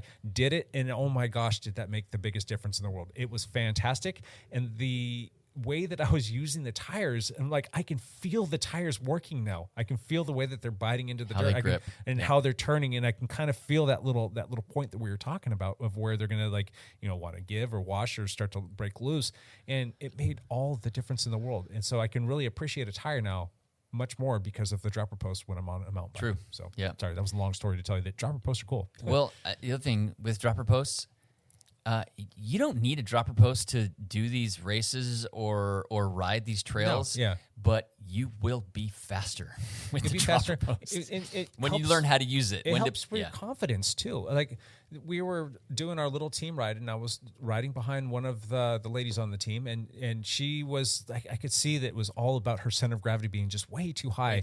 But you can get your hips back, and you can kind of get over the seat post and get your come down, and the seat post or the seat's really going to be up in your stomach, and that's not like happy times for a lot of people. It's like kind of a comfortable, uncomfortable thing. If you've got that dropper post, that's going to help them out a lot. And I think that if I had her on a dropper post where you just get the seat out of the way and let her put her body where it naturally feels most comfortable, it's going to make a huge difference in her riding. Huge. Yes. So that's just my 2 cents. All right. I agree. We've rambled on a lot about tires today. We got one question. Go ahead. Coming from Jesse Tonkinson. Talk! How have your tire inserts changed your approach to tires? Next frontier of the selection algorithms? I have them on my gravel bike. I'm still, the jury's still out with me. I don't think it's going to be earth-changing for me thus far, but then again, I haven't gone out and put it through the paces like Lance has in a really treacherous stuff. I've only been riding some of the local stuff here. I haven't been doing some of the bigger gravel rides. That's going to be happening for me very soon. So Lance can speak to this much better than I can. One of the things is your sidewall thread count is not as important if you have tire inserts in. Sure. This is a mountain bike. Yeah. Thing where usually they come in either 60 thread count or a 120 thread count. And if you're doing hairball crazy stuff, you want the higher thread count. Protection, yep. 120 is more protection from sidewall cuts. But you get even more protection with the tire inserts in there. So it changes it a little bit. Yeah, you can run a lower tire pressure, and the tire ends up like almost conforming to the object that's trying to penetrate it. So if you think of like a balloon, if you blow up a balloon like really firm and tight, and you take something and you poke it, it's going to pop a lot easier than if you just blow it up halfway and you push it into the balloon. Yeah. The balloon's just going to conform to said object, right? And you've got more compliancy there. It's just confidence. You have way more confidence in hitting sharp stuff or rough stuff or just hugs, or hug stuff. I'm a believer. Yeah, I'm 100% behind you with that. So I just don't know if it's like earth-changing, earth-shattering, and you absolutely positively have to have it. It's a nice add-on. Yeah. But yeah, you can get away without it. But I think having it is just an extra layer of protection and confidence that is worth $150. Sure. So, and the hassle of getting it in there. So good stuff. I haven't said that in a while either, so it goes along with your glorious. How about this? Do you want to do your whole this thing? Champ here. I'm all about having fun. Get a couple of cocktails in me, start a fire in someone's kitchen. Maybe go to SeaWorld, take my pants off. All right, that's enough of that. Go ahead. Champ here. What's up, Champ? Okay, yes, we still have the Giro that we kind of alluded to a little bit earlier. Yep. It is happening. Egan Bernal is kind of running away with it. Is he really? Yes. So it is Monday morning. He won today's stage. Again, mountaintop finish. He now has like a 2.5 minute lead, so he is kind of pulling away Egan Bernal. Who's in second place? Is it Remco? No. Remco lost 23 minutes today. What? He's out of the top 10. Why? What happened? Mechanical, a crash, or no crack, or what? Today was actually supposed to be like a 120-mile stage, and it was pouring rain and nasty. They cut it in like half, and and the descents were treacherous because of the rain. Yeah. And I don't know, Bernal just kind of ran away with it. Simon Yates was in second, but he lost like 3 minutes today, and so I don't even know who's in second right now. Some dude that rides bikes? Yeah, some other dude that rides a bike. But it's kind of been Egan's show. Yeah, Egan's show. So what's left in the Giro? I don't know. A few more rides? Question for is it a full another week? I think it's a whole and another then week. they'll wrap things up this weekend? I think so. So he's sitting pretty proud, pretty strong. It's his to lose. And he can time trial. Yeah. He's not bad at time trial. Yeah. He can crack, though. Yeah. He can crack. But, his back, if it's better than where he was the Tour de France last year, I mean, he's riding great. Yeah. So, good on him. Is he going to be going to the Tour and working in a support role, or are they going to put him out there to be their main guy? That remains to be seen. Stay tuned. Ineos Grandos has lots of hitters, so should be interesting. Gotcha. Other than that, there was like 4 big gravel races this week. It was like the gravel weekend to race bikes. Gotcha. So we talked a little bit about Gravel Locos, which was a Texas gravel race. It was 155 miles. Wow. The cool thing about the Gravel Locos, based in Hico, Texas, some tiny little town, it was free. They did not charge admission. That was interesting. Whatever. They made it free, but it was it's a fundraiser for, even though they had fully supported aid stations and timing and all that stuff, they asked for donations, and all the donations went to the local fire department, I believe, the That's Hico fantastic. Fire Department, something like that. So generally when people do stuff like that, I feel like they end up making more money than they would have had they had just pretty cool race entry fee. Everybody's gonna it's for a good cause. Everybody's gonna give chip in. something. Yeah. I think it ended up being. Am I confusing that with the rule of 3? Anyway, the Gravel Locos race. There were 2 races, and there were all these hitters that went to. There were several that went to one, several that went to another, and I'm confusing them all. But the Gravel Locos race in Texas, it ended up being won by Lawrence Tendam, who is an Education First racer. Yep. And he's doing kind of some gravel races this year. Yeah, these are all tune-up races. Like, these aren't generally people's A races. These are tune-up races Correct. for Unbound that's coming up in, what, a week and a half or 2 weeks? Or something like that? Yeah. 2 weeks is Unbound. And second place was Colin Strickland. Yep. Which he won Unbound 2 years ago. And for those that are scratching their heads saying, what's Unbound? That used to be known as Dirty Kansas. Yep. Dylan Johnson, we had him on the show. He was 4th, which is fantastic. I just talked about Peter Stetina. Yep. He dealt with some flats. This is, I think, the only gravel race he has not won that he has entered this year. Wow.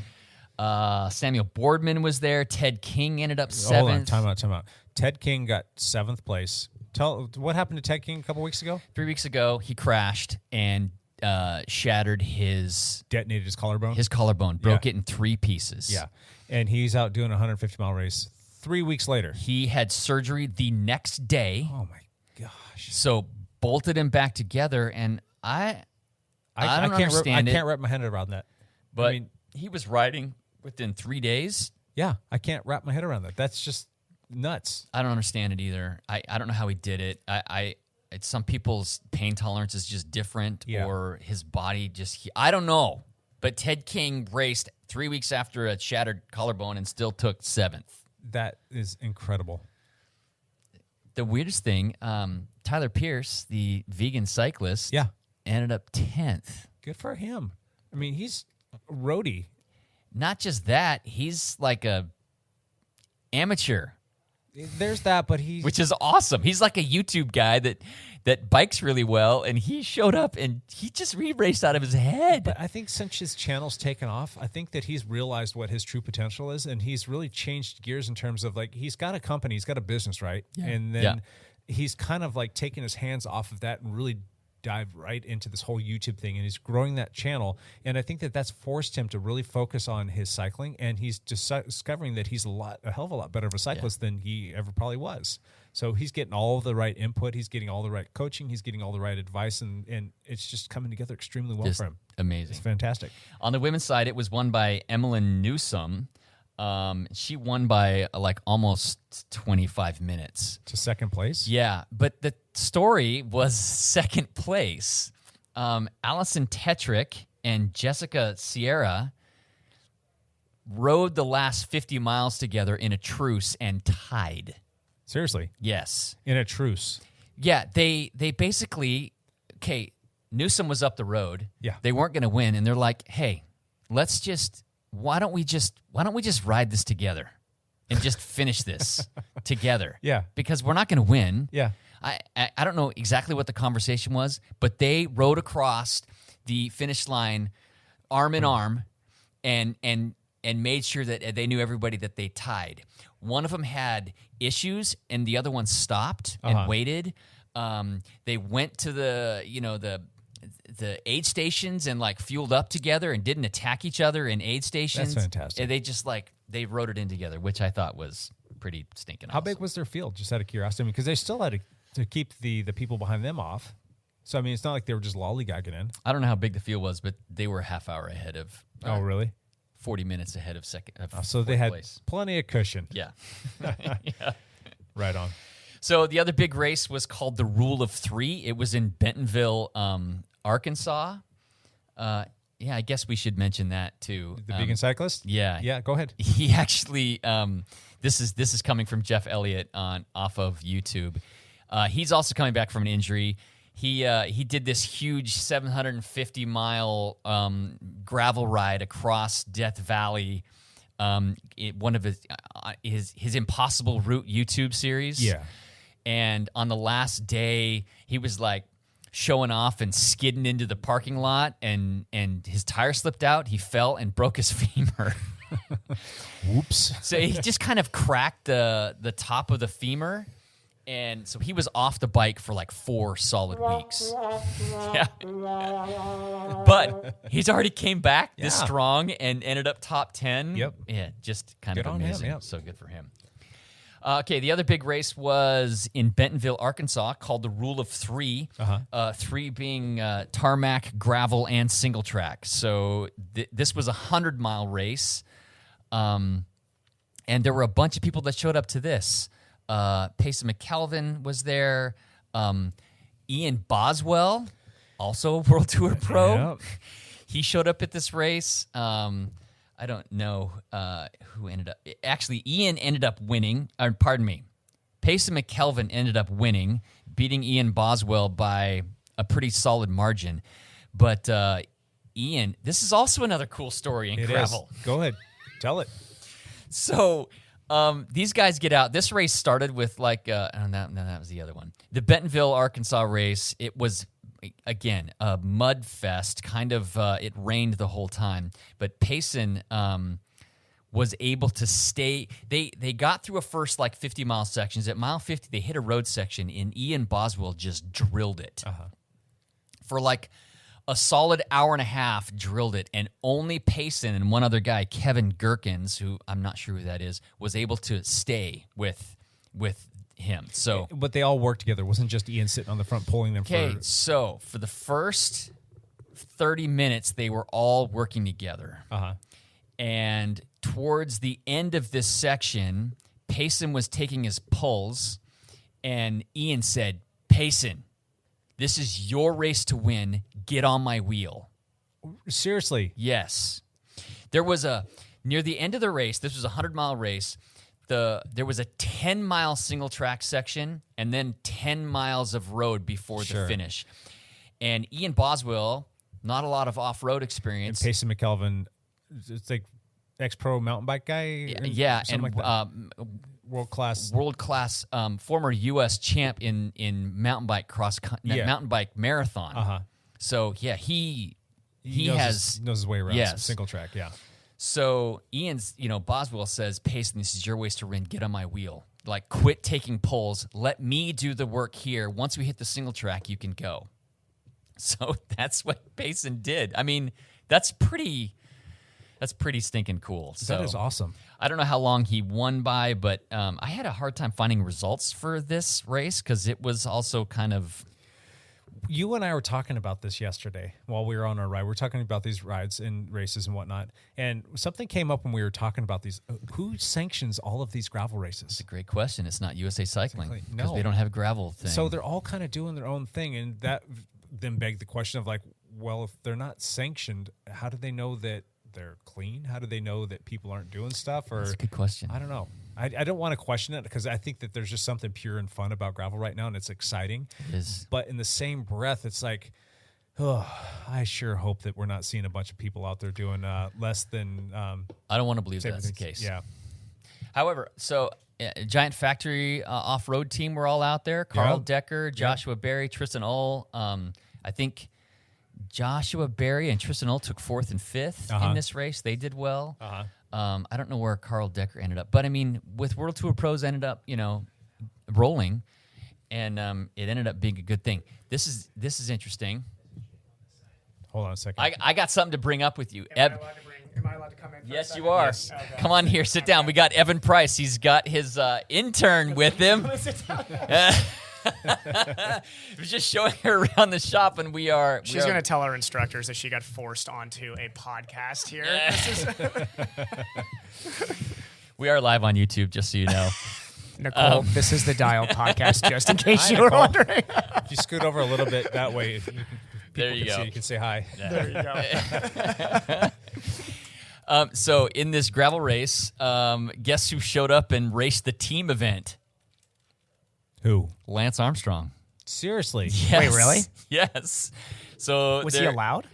Well, it's not USA sanctioned. I'm completely jumping into this right now, but that's awesome. Yeah. Okay. So I have no idea actually how he did because I could not find results for this. Yeah. But I know Lance.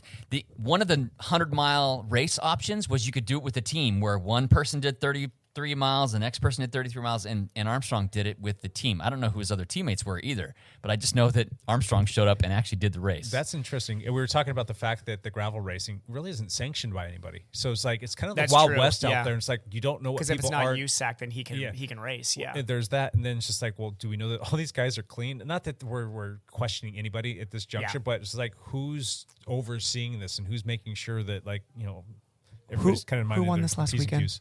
Did Dylan win? Dylan was 4th at a different race in Texas. Yeah, that's what I'm thinking. It was Lawrence Tendam won. Yeah, really? Tendam's doing gravel now? He's actually. Where was Stetna? Stetna was 5th. He had some. He had some flats. Yeah. Yeah, several flats. He had to actually boot and tube to finish the race for flats. Yeah. So Stetna was 4th. Colin Strickland was 2nd. Strickland's a beast. But all those guys are going to be doing Unbound Gravel in Kansas in just under 2 weeks. Yeah, and that was Dylan's A race, right? When he was talking about it. Yeah. Yeah. Well, AAA race according to him. AAA. Yeah. The race. But yeah, that he ended up 4th was fantastic. That's on the other side, Pace McKelvin won, and Ian Boswell was 2nd. This was a different race in Arkansas. Different race in Arkansas, in Bentonville, Arkansas. Yeah. Boswell's going to be a threat. Is he going to Unbound too? He is. He'll be a threat at Unbound. Yes, he will. Absolutely, he will. 200-mile race. Yeah, he was part of the SkyTrain for a good portion of his career. Yeah. So the gravel racing was off the hook. It was kind of exciting. Yeah. So we touched on the Giro. We didn't talk about it in too much detail other than the fact that I just got caught up this morning fully. Egon's got a little bit of a lead. Anything that you want to lend us going into the last week of the Giro? Egon looks unbeatable. There's nobody even close to him right now. He's already up like 2.5 minutes now. And it's a firm 2.5. Like the moves he made were dominant moves. Like it's when it mattered. He went on the Zokalon, dropped Yates. He in this last stage, Yates lost like 3 minutes or something just today. And in this last stage, Bernal just went off by himself halfway up the last climb, descended well, and then just stayed away. Did you see that Remco lost 23 minutes today? Yeah. He just So we'll say it's his. I have a friend of mine who said Remco was going to win. That's the only time I think I've been correct in a Grand Tour. And I said there's absolutely no chance this guy wins the Giro. So it's safe to say that it's his race to lose. What scenario, other than like a crash or something mechanical or whatnot, what scenario could you see him not winning the Giro at this point? Egon, is there anybody sitting out losing? there that No, because I mean, unless he just blows up in the time trial. Think so? absolutely blows up. But the guys that are close to him aren't going to out time trial him. Gotcha. Like there's no suit. Like it's not like Remco's a minute off. If Remco was a minute off of him right now, I'd say like Egon's in trouble. He's got to go for it. If there was one person that you could point your finger at and say that person would be the person, if anybody were Bardet. Bardet. Bardet, if he gets away one day. Think so? But Bernal will out time trial him. Gotcha. Yeah. So Bardet needs to like Floyd Landis break away. Right. Like what year was that? 2003 or whatever. Like Floyd Landis get 20 minutes on the field. Yeah. Bardet's going to have to do that. Yeah. Gotcha. Cool. Out there. Yeah. Fun times. All right. That's it. That's enough racing talk. And Champ out. Thank you. We're on the champ. I'm shocked I caught this early right now. Oh no, we already went through everything. We saved it for the last. Saved Oh, it you for the did? end. I was about to say. I was like, did I just go back in time right there? I thought that we were. All right, but we jump into one last thing. Do you want to talk one last thing? I get to interview or introduce Nicole here and put the pressure on her with my one last thing. so who's Nicole? Hi, Nicole. Nicole is a student at the endurance like, lab now. What is going on here? Did she you wake up this morning and think that you're going to be live on YouTube? No, definitely not. This goes into her clinical experience, by the way. Your professors, you can just mark this down as like a full day of treatment for you. So we get thousands of people that listen to this every week on our podcast, and it's pretty much in about 34 different countries now. Wow, that's amazing. It's pretty nuts that people actually want to listen to us talk about bike-related stuff. But yeah, they come for the mustache. That's yes, exactly. This is the only reason I grew a mustache this year was for this podcast. We've started this little foray into the YouTube lands, and we started streaming live for our podcasts officially. It was back in January. I think. So, and we'll get some watches and some listens there, and it's continually can grow every single week, which is kind of cool. So yeah, fun. Yep, and Nicole will be here for 8 weeks, correct? Yes. Yes, 8 weeks. Where do you hail from? Are you from the Vancouver area? No, Newburgh, North Carolina. Oh, Newburgh, North Carolina. She has flown into the Pacific Northwest only a couple days ago. Wow. What hike did you go on today? I don't know how to pronounce ladder. Latourelle. Is that what you Falls. say? Thank you, Lance. Yeah. It's beautiful back there. It was very nice. What do you think about the Columbia Gorge? Oh, it's beautiful. Isn't I it? could have just sat there all day and It's pretty amazing. Yes. You timed it really well. Coming right now for the next 8 weeks. This is the best you time of can't year. find another. Well, granted, the fall colors are pretty beautiful here too. But They in are. terms of But the rain and sun combo But the right now is waterfalls were great. pumping today, probably. Yeah. Because we've been raining all day. Yeah, you'll see a little bit of weather, and it won't be like crazy hot. But June and July here is spectacular. So well played. Well played. Cool. All right. One last thing, Evan. You want to do one last thing real quick? I'm really tired today because Josh tried to kill me yesterday. Yeah. That's my one last thing. We were supposed to do an off the bike, hey, this is Josh's Ironman pace because he's getting ready for Coeur d'Alene coming up. And we decided to race each other for an hour instead and shred each other's legs and be dead at the end. And Cassie got mad at me. So, no. it was absolutely a blast and terrible all at the same time. We got rained on in Hillsboro, but Yeah, my wife mentioned that she saw you out riding on Saturday. A couple times? Yeah, You yeah. went I was flying out by at their little group. I was trying out the new position at Vancouver Lake. Yeah. I How like it. Do you like I that? like it. I'm now in this I got to do one more workout to see if I actually want to bring the aero pads in because it felt really comfortable. And now I'm like in this internal mental crisis if I need to actually adjust the position or not. Have you heard people say before, if it ain't broke, don't fix it? Yeah, I know. This is what I'm thinking. I got to do one more test at Vancouver Lake. And if it's not broke, then we're definitely not going to try and fix it. Well, So I'm glad that worked out for you. Cool. Lance, you have one last thing? Sure. Shout out to my daughter, Kelty. How old is she? She's 23? Maybe she's 24. I don't remember how old my own daughter is. I'm in You're trouble. terrible, Lance. She was just hired to work on a Miramax film set Seriously? for the month of June that is filming in Utah as one of the assistants to the AD, one of the assistant director. She's the assistant director. She's something like that. The But assistant to the assistant. the fact that she got offered a job to work on an actual Miramax big budget film shooting in Utah, it's pretty exciting for her. That is very exciting. Yeah. Well, since you're talking about her, how are your other two kids doing? Real quick. They're all doing great. My youngest daughter, Darby, is working here as a personal assistant to an office manager here in town for the summer. And Lake, my oldest son, is working in Moab, Utah as a river guide this summer. He's the one I'm most jealous of. He's I got see the a picture. coolest job in America. Yeah. He's just sitting Well, on that's a boat. what Kelty is also doing. She's taking a 4-week break from her river guiding job to work on this film before she goes back. So, yeah. Sounds so rough. It's, yeah. Lake should just do that as his career. He could do it very well. I would trust that guy in a boat. Yeah, there's not a lot of future unless he starts his own company. Unless you own your own company. There you go. Your own company. The Columbia Gorge. He could. I can see. You're going to be investing in one of these companies here pretty soon, Lance? I don't know. That industry is taking a pretty hard hit too, so I'm not sure. That's a good point. Yeah. Awesome. Find your own way, Lake. So, Nicole, we do this whole thing. Well, one last thing. You can talk about anything under the sun, whatever. I didn't even just close to prepare her for this, by the way. Little talking point. Do you want to chime in or no? I just thank you for having me on your show. All right. Even though I got thrown into it. It's fine. Do you ride bikes at all? Not just like at the gym or anything. Not We're going to have to really. rent her a bike. We'll have to figure that out. Do you swim or run? I like to run. You do? I like to swim, but not competitively. Gotcha. Okay. Swimming competitively is a terrible idea. Don't worry. It's a really bad idea to ever But do. I'm competitive, so I feel like There I you need go. to. How about then hiking? we got to get her on Are a you bike. into hiking? Oh, love it. Okay. If that's the plan. You're in a good spot for that. Yeah. Potentially connect her with my wife. They do all kinds of fun hikes, and they're doing a big training series right now for hiking and running. Getting ready to do Mount. I saw them out riding on Saturday. Now that I think about it, now that you mentioned, I remember seeing them. Yeah, and she did a big hike yesterday as well. I can't remember the name of it. Hamilton Mountain. Hamilton Mountain. Thank you very much. Hamilton, yeah. Oh my gosh, the pictures were spectacular. Hamilton. But they're getting ready to go do Mount St. Helens, so they're doing a bunch of training stuff. So if you're interested in going out with a bunch of women, that very well could be something fun for you. Cool, I love it. That was a blast. Way Jake, more fun one than last Jake. thing. One last thing. I'm going to put this out there and say, if I don't have that Garmin versus Wahoo video posted up by this coming Sunday, let's get it done. You guys get to flog me somehow. Doesn't Matt have a similar video coming out soon? He did a video, the Wahoo bolts after a a year. After Exactly. a year review. So here's the thing. I finally made the commitment to leave.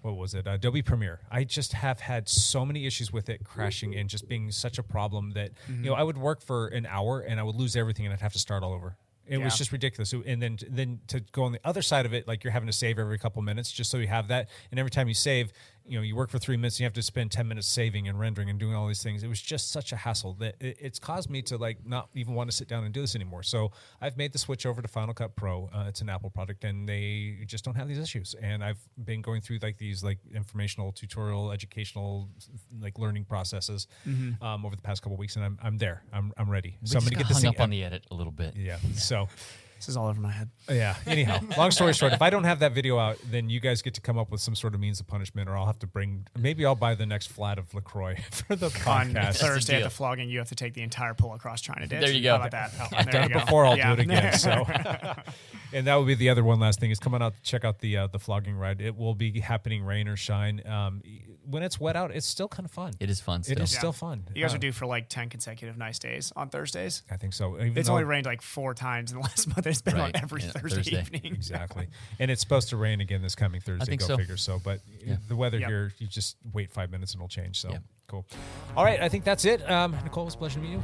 Evan, glad we got to see you. We had a lot of different people coming to the podcast today. So. Matt was in here for an hour. I know. Or so. He was in now. I saw him. I got to give him his Chorus watch back finally. Yes, that's so. right. He's currently swimming right now. And Lance, as always, thank you for everything. Right. Everybody else listening, watching, and all that other fun stuff. We'll see you next week. Thanks for watching, listening. Bye for now.